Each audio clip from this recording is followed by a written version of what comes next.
And the story that we have been tracking for days now, the manhunt for Robert Card in Maine, now over.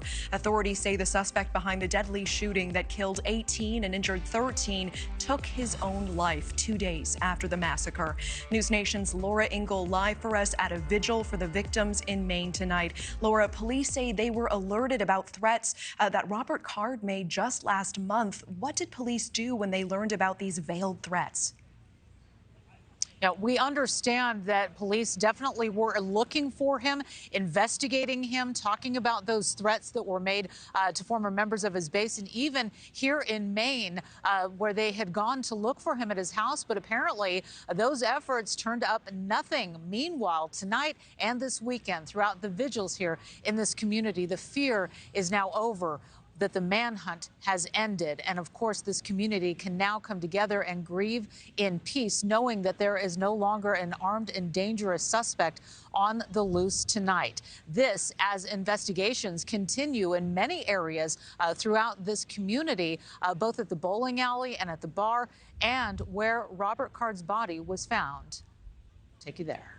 Right at 7:45 last night, when Mr. Card was located deceased from a self-inflicted gunshot wound. After days of intense searching for 40-year-old Robert Card, the suspect in Maine's deadliest mass shooting earlier this week, a dramatic conclusion announced Friday night. The Maine State Police have located the body of Robert Card. Card was found inside a trailer at a recycling plant where he once worked with a self-inflicted gunshot wound. The trailer, located in Lisbon Falls, Maine, is less than a mile from where Card abandoned his vehicle near a boat ramp along the Androscoggin River the night he allegedly shot and killed 18 people inside a local bar and bowling alley in nearby Lewiston. Local and state officials announced new key details in the case, telling the public it was Card's own family that helped law enforcement initially identify him and told police they found a note. It's a note to a loved one and is saying that this is the passcode for my phone, this is the bank account numbers, and I wouldn't describe it as a explicit suicide note, but the tone and tenor was that the individual was not going to be around. We've also learned that he had been in possession of 3 guns, the long gun that was found in his car and 2 found with his body. Local officials say that Card had legally purchased several guns, some just a few days before the attacks. Officials also said they believed there was a mental health component at play, saying he suffered from paranoia, believed people were talking about him, and was possibly hearing voices.